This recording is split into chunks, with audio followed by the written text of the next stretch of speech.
कहा जा रहा है पुनः घर वापसी हुई है, क्या नया रणनीति है? सामाजिक न्याय और धर्मनिरपेक्षता का सबसे बड़ा धारा राजद है जी।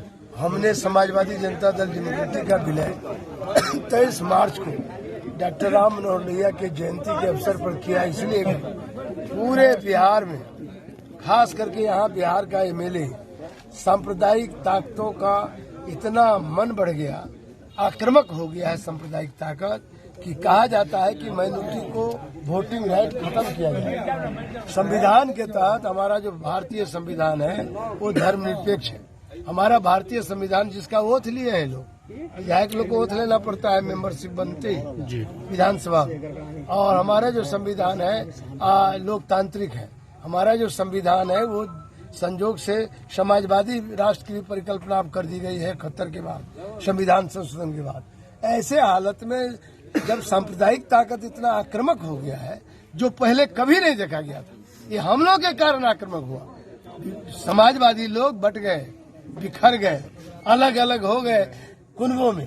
तो मुझको लगा कि नहीं, ये कभी न कभी इतिहास में हम इस बात को कोसा जाएगा कि समाजवादी लोग जब अलग हुए तो सांप्रदायिक ताकत आक्रामक हो गया। इसीलिए हमने अपने सांप्रदायिक संपूर्ण रूप से सांप्रदायिकता को कम कर मैंने उससे संघर्ष करने के लिए हम लोगों ने समाजवादी जनता दल डेमोक्रेटिक का 23 मार्च को विलय कर दिया राजद के साथ। क्योंकि सामाजिक न्याय और धर्मनिरपेक्षता का सबसे बड़ा धारा अभी आरजेडी है, जिसका नेता अभी जानते हैं उभरते हुए नौजवान तेजस्वी है, जिनका कहना है A to Z है। पार्टी में अब कोई धर्म जाति एक जाति की पार्टी नहीं है आरजेडी। आरजेडी में सभी धर्म सभी जात के लोगों का समावेश है, सबका मान सम्मान है। पहले कहा जाता था कि ये समीकरण है तो मैं है, अब ये बात नहीं है। आप देख सकते हैं इसी जिला में भरत मंडल इसके अध्यक्ष हैं। मधुबनी जिला में आरजेडी का जिला अध्यक्ष भरत मंडल है, जो माननीय विधायक हैं लौखा से चुनाव जीते हुए। इसके बाद आप देख सकते हैं यहाँ समीर महासेठ जो एमएलए हैं, आपको वहाँ से मधुबनी से किस बिरादरी के हैं, जहाँ भी नजर डालिएगा हर बिरादरी का मान सम्मान के लिए, क्योंकि ये गरीब गुरबों के हक हुकूक की लड़ाई के लिए ये दल है, आरजेडी है। इस आवाज को कमजोर नहीं होने देने के लिए, समाजवादी आंदोलन को कुंद नहीं होने देने के लिए हमने अपने पार्टी का विलय किया है। घर वापसी नहीं, हम लोग का तो मतभेद भाई में होता था। मतभेद लोकतंत्र में गुंजाइश है, लेकिन मनभेद नहीं हुआ। लालू जी सामाजिक न्याय का जो सिद्धांत है, जो धर्मनिरपेक्षता का सिद्धांत है, वो असूल से कभी हम लोग अलग नहीं हुए। अलग अलग जगह में लोकतंत्र है, किसने दल नहीं बदला है। हमको बता दीजिए, जनता पार्टी में हम लोग थे और सब लोग थे। जो अभी सियासत में नंबर 1 पर बैठे हुए हैं वो भी थे जनता पार्टी में। जनता पार्टी 77 में हम लोग एमएलए हुए थे। हम 77 में जननायक कर्पूरी ठाकुर के लिए हमने इस्तीफा दे दिया। क्यों दिया? समाजवादी नेता थे, समाजवादी राह को मजबूत करने के लिए और जात से जमात की ओर जाने के रास्ता प्रशस्त हो जाए।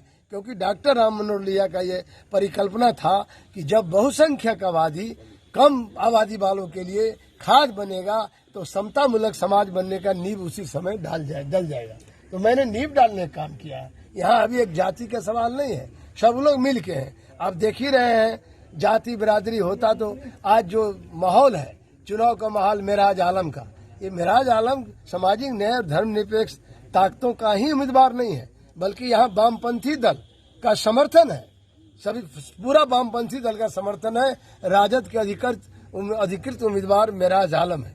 मेराज आलम एक यहाँ एमएलसी का ही चुनाव नहीं होगा, ये सेमीफाइनल है। आने वाला बिहार का जो दिशा और दशा राजनीति का तय होगा, उसका सेमीफाइनल मैच है। इसीलिए हम दौरा में आए। आज तक हम कभी निकाय चुनाव में नहीं गए थे।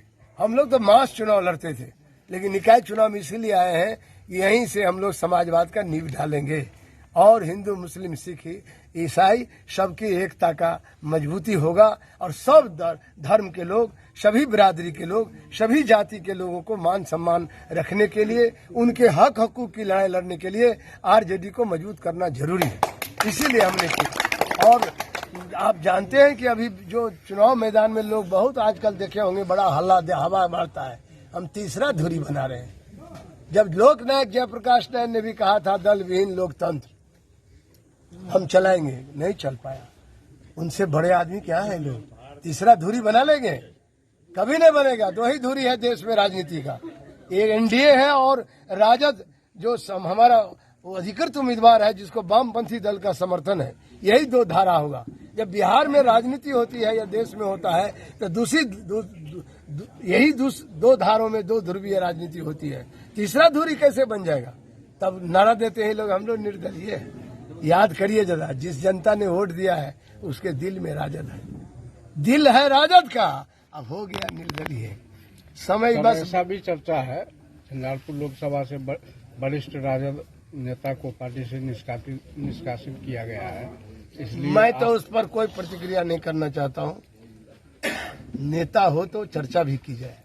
दूसरा व्यवसाय में लगे हुए जो अचानक टपक पड़ते हैं पैराशूट से, उस पर हम चर्चा करना मेरे लिए मुनासिब नहीं है। मैं कहीं से नहीं पाता हूं कि मेरे स्तर के लोग 46 वर्ष हो गया हमको, 2 साल जेल में रहे मीसा में। आपके यहाँ डॉक्टर बैजनाथ झा जी के यहाँ हम वहाँ पर थे जनकपुर में, धनिकलाल मंडल जी हम लोग जाकर कुछ दिन भूमिगत रहे थे। बाद में जब मीसा का वारंट हुआ तो हम जेल में गए थे। कभी जेल देखा है क्या? जिसको आप वरिष्ठ कहते हैं उनको एक मिनट पूछिए, एक दिन भी जनता के सवाल को लेकर और चीज में जेल गए होंगे, वो आपको रिसर्च करना होगा। मैं इन पर कोई प्रतिक्रिया नहीं करता हूँ। मैं उनको शुभकामना व्यक्त करता हूँ कि लड़ाई में आवे। हम संवैधानिक अधिकार है खड़ा होने का, खड़ा हो जाओ। जिसको राष्ट्रीय जनता दल ने यहाँ तक पहचान बना दिया और राष्ट्रीय जनता दल की पहचान को खत्म करने का संकल्प ले लिया। हरलाखी विधानसभा के मतदाताओं को क्या कहना चाहेंगे? हरलाखी क्षेत्र के मतदाताओं को नहीं, हरलाखी क्षेत्र के जनप्रतिनिधियों को। हरलाखी क्षेत्र में जो त्रिस्तरीय पंचायत समिति के प्रतिनिधि हैं, वार्ड के सदस्य हैं, माननीय मुखिया जी हैं, चाहे जिला परिषद के सदस्य हैं या पंचायत समिति के सदस्य हैं, उन सब लोगों को हम निवेदन करते हैं, अपील करते हैं कि आप सामाजिक न्याय और धर्मनिरपेक्षता की धारा को मजबूत कीजिए और मेराज आलम को अपना प्रथम वरीयता मत देकर उनको विजय बनाइए। ये हम हरलाखी की जनता से अपील करते हैं। हम कभी किसी पर टिप्पणी चुनाव में नहीं करते हैं। हम यही कहना चाहते हैं, धारा की लड़ाई है, इसीलिए विचारधारा की लड़ाई है, सामाजिक न्याय और धर्मनिरपेक्षता की लड़ाई है। इसीलिए इस लड़ाई में हम लोग सब लोग, हमको विश्वास है, भरोसा है, जो लोग आज नहीं है वो कल हो जाएंगे। जो आज नहीं भी है साथ, आप 36 घंटा में देखिएगा 3 तारीख के 12 बजे रात तक, कहे न कि हमको विश्वास होता है। जिन लोगों को समर्थन लिया है जिस दल से, उस दल में वो दे देंगे। दिल उनका लगा हुआ है दल में, कहते हैं हम निर्दलीय है। निर्दल कोई चीज होता है क्या? इसीलिए दल में दलीय व्यवस्था चल रही है। लोकतंत्र में दलीय व्यवस्था हावी है। अब इसमें आप कहते हैं हम दले में नहीं है, दले में नहीं है तो जनता के दिल में भी नहीं रहिएगा। ये 4 तारीख को जब वोटिंग होगा तो 7 के रिजल्ट में स्पष्ट हो जाएगा। विशेष अपील मैं जनप्रतिनिधि से यही करता हूं कि आज जनप्रतिनिधि का वार्ड सदस्य के अधिकार को उस कैबिनेट, बिहार सरकार के कैबिनेट से निर्णय हो गया कि वार्ड सदस्य को कभी भी विकास के कार्यों में, योजनाओं में नहीं रखा जाएगा, हिस्सा नहीं बनाया जाएगा। ये दुर्भाग्य है। जनप्रतिनिधि है वार्ड सदस्य, उनको अधिकार है, जनता से जीता हुआ जनप्रतिनिधि है, उनको भी अधिकार है कि विकास के कार्यों में या योजनाओं में उनको हिस्सेदार बनाया जाए, भागीदार बनाया जाए। लेकिन अब तो बेदखली का काम चल रहा है। बिहार सरकार ने अभी ताजा फैसला है कैबिनेट का, अब देख लीजिए, वार्ड सदस्य को हटा दिया, कल मुखिया को कह देगा हटा देगा, कल पंचायत समिति को कोई पावर नहीं देगा, कल जिला परिषद को कहेगा हम केवल सबगिरी बनाइए। जिला परिषद में कोई फंड है? अब ये पता है कि नहीं आप लोगों को? सबगिरी बनाने के लिए कहता है। देहात में कोई मुर्दा का घर बनाएगा? मुर्दा वाला घर, सबगिरी मतलब जो पार्थिव शरीर होता है उसके लिए कहता है घर बनाइए, जिला परिषद का फंड का मतलब। और यहाँ अनहर झप्पी लगाए हुए लोगों को भ्रमित किया जा रहा है, बहुत बड़ा भारी फंड मिलेगा। अरे भाई, वहाँ तो गिरी, सब गिरी तो गांव देहात में बनेगा नहीं, हाँ शहर में मधुबनी में भी बनेगा कि नहीं, जमीन है कि नहीं जिला बोर्ड का, जिला बोर्ड की जमीन होगी उसी में ना सब गिरी बनेगा। यहाँ जिला बोर्ड का है कोई, कुछ हो हमको बता दीजिए, होगा तो सब गिरी बनने देगा लोग जल्दी। यहाँ तो लोग अपने जरना। आप केंद्रीय मंत्री रह चुके हैं, तो यहाँ के जनप्रतिनिधियों को कुछ आश्वासन दे दीजिए। जो मेरा महागठबंधन के उम्मीदवार अगर विजय होते हैं तो क्या क्या महागठबंधन का मिराज जो उम्मीदवार को ये लोग कामयाब बनाएंगे, अपना मत दे करके, समर्थन देकर, तो मिराज आलम अकेला उम्मीदवार है जो जनप्रतिनिधि है। कोई मैदान में 6 ठो आधा दर्जन से ज्यादा होगा उम्मीदवार जो भी हैं, एक भी जनप्रतिनिधि नहीं। एक ने कभी पंचायत समिति के ये लोग मेंबर नहीं है, ये कभी किसी त्रिस्तरीय पंचायत के प्रतिनिधि नहीं है। ये चुनाव जीते हुए हैं मिराज आलम पंचायत समिति का, और प्रखंड खुटोना प्रखंड के अभी प्रखंड प्रमुख है। ये 10 साल से लगातार जनप्रतिनिधि रहे हैं, जिला में जिला उपाध्यक्ष रहे हैं जिला परिषद के। इसीलिए मिराज आलम तनहा उम्मीदवार है, कैंडिडेट है, जो जनप्रतिनिधि का आवाज विधान परिषद में जाकर उठा सकते हैं और उनका आवाज भी बन सकते हैं, क्योंकि जो जनप्रतिनिधि खुद है वो जनप्रतिनिधि का दर्द समझ रहा है। इसलिए यही एकमात्र उम्मीदवार है जो विधान परिषद में जनप्रतिनिधियों का आवाज बनेगा, इनके विकास के लिए, इनके समस्याओं को जोरदार ढंग से वहां मुखर होकर उठा सकता है। वरना दूसरा को तो पता ही नहीं है, अपना वोट नहीं डाल सकते हैं। जो उम्मीदवार बनकर घूम रहे हैं उसको पूछिए कि 4 तारीख को जो वोट होगा उसमें बूथ पर आपको वोट देने का राइट है। मिराज आलम अपना वोट डाल देगा अपनी किस्मत के लिए, जनप्रतिनिधियों के साथ साथ अपना वोट भी डालेगा। ये अकेला उम्मीदवार है मिराज आलम जो अपना वोट भी डालेगा अपने कामयाब के लिए, कामयाब होने के लिए। इसीलिए मैं आपसे ये कहता हूँ, कोई इस उम्मीदवार के टक्कर में कोई नहीं है। ये उम्मीदवार अभी काफी भारी पड़ रहा है सबके बीच। लोकतंत्र है, ये तो जनप्रतिनिधि फैसला करेंगे, क्योंकि इस तरह के निकाय चुनाव में अकेला उम्मीदवार है जिसका पलड़ा सबसे ज्यादा भारी है। इसलिए कामयाब होने में कोई शंका नहीं है, निश्चित रूप से ये कामयाब होंगे, क्योंकि हम देख रहे हैं जो जनप्रतिनिधि का झुकाव। अभी मैं एक उदाहरण देके इसी हरलाखी में बता सकता हूँ। यहाँ हमारे पास मुखिया है इब्राहिम, इनको पूछिए 17 ठो वार्ड मेंबर है। एक टेस्ट मैच लीजिए हम लोग से, तब पता चलेगा। वो जो धुरखेल कर रहे हैं लोग, वो तो 3 तारीख को उनको पता चलेगा। जनता जब मन बना लेगी 12 बजे रात को, 4 को वोट देने लगेगी, तब पता चलेगा। महेश मंडल है। क्या आपके यहाँ कितना सुना जाए, कितना वार्ड मेंबर है? 17 में क्या ठो वोट मिलेगा? 17 का 17 हो। सुन रहे हैं ना आप? चलिए महेश मंडल जी, आप झिटकी मुखिया है, आपके यहाँ कितना वार्ड मेंबर? 14 ward member. कितना आपके पक्ष में है, कितना आपके विरोध? 12 को मेरे पक्ष में। देख लीजिए, देख रहे हैं 80% रंजीत ठाकुर। हाँ, बेता प्रसाद बताइए आपका यहाँ कितना वार्ड? मेरे यहाँ सर 14 वार्ड है। 14 वार्ड में कम से कम 12 तो मेरे साथ है। देख रहे हैं रंजीत ठाकुर है। 90 पे चला गया। परसेंटेज देखा जा रहा है। मैं इसे पलड़ा भारी नहीं कर रहा हूँ, मैं ये सबूत पेश कर रहा हूँ, सबसे ज्यादा पलड़ा भारी है। 1-2 वोट नहीं मिलेगा, लोकतंत्र है, जहाँ जाएगा जाएगा। रंजीत ठाकुर रंजीत ठाकुर जी, आप किस पंचायत? कुल्हार। अरे तो आपका तो नामी पंचायत है।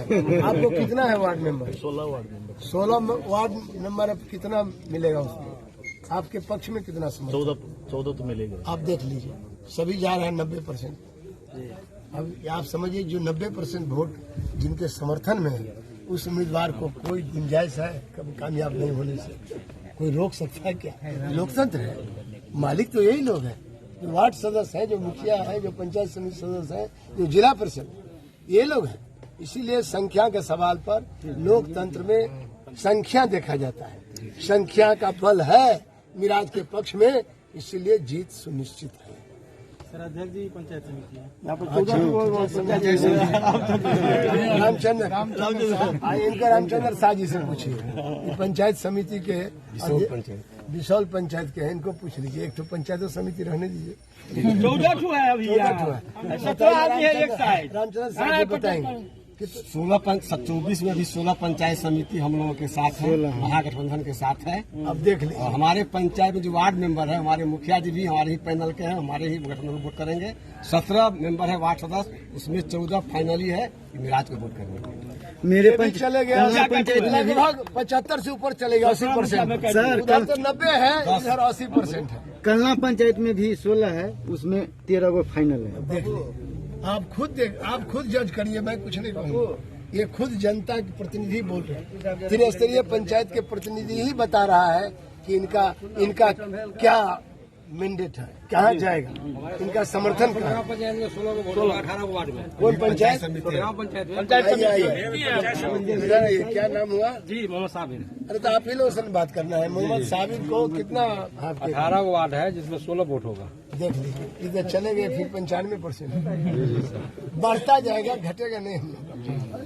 और 2 दिन, मैं तो 2 दिन कह रहा हूँ, आज तो 1 तारीख है, 2 दिन और 3 तारीख के रात तक हम नहीं समझते कोई वोट बर्बाद करेंगे। तीसरे जगह वोट जाने का मतलब अपना वोट को बर्बाद कर देना। लोकतंत्र में इसी धुरी में वोट होगा, 2 धुरी में परिस्थिति ध्रुवीकरण हो रहा है, सारे लोग गोलबंद हो रहे हैं। इसीलिए के लिए लड़ने वाला आपको धुरी है, वह धुरी है राजद है, और उसमें वामपंथी दलों का समर्थन है। इसमें हर बिरादरी का समर्थन है, हर धर्म हर जात के लोग इसमें समर्थन है। इसीलिए कामयाब होंगे मिराज आलम। सर, आप समाजवादी सिद्धांत के विचारधारा के जो काफी दिग्गज नेता माने जाते हैं, आप किसी परिचय के मुताज नहीं। आपके बारे में हम पूर्व विधायक जी से जानना चाहेंगे। सर, इनके आने से आपके पार्टी में कितनी मजबूती मिली है, क्या आपको इसके बारे में आशाएं हैं, कुछ बताएंगे? इनके आने से, क्योंकि सामाजिक न्याय और धर्मनिरपेक्षता के योद्धा हैं और हमेशा आप जानते ही हैं कि लाल कार्ड के सूत्रधार हैं, और इस इलाके में खास करके मिथिलांचल में, उत्तर बिहार में जो भी विकास की बात हो रही है, जिस समय में केंद्रीय मंत्री थे, एमपी थे, माननीय एमपी रहने का भी उनको सौभाग्य प्राप्त हुआ, 24 साल तक माननीय विधायक भी रहे, और इनके आने से एक विचार का परिवर्तन, एक विकास का परिवर्तन और एक लोगों का मनोबल बढ़ने का काम हुआ है। केवल मधुबनी जिला में ही नहीं बल्कि उत्तर बिहार के सभी लोग चारों ओर से हम लोगों को काफी थैंक्स कर रहे हैं। क्या लगता है इनके आने से आपके जो अभी एमएलसी का जो चुनाव चल रहा है उसमें कितना आपको व्यापक प्रभाव मिलने वाला है? इसमें जो लगता था, कहीं कहीं चर्चा होता था कि फलाना हमारे कार्यकर्ता गड़बड़ हो गया, तो गार्जियन की भूमिका में हमारे पार्टी में मधुबनी जिला में कोई ऐसे नहीं थे जिनके नेतृत्व में, जिन पर लोग जो किसी को प्यार से भी बात कर सकते हैं। देवेंद्र बाबू के आने से अभी आप जो लगातार इनका जनसंपर्क अभियान चल रहा है, चाहे बिस्पी हो, बेनीपट्टी हो, लगातार आपने देखा भी होगा, पेपर में भी आप देखते होंगे।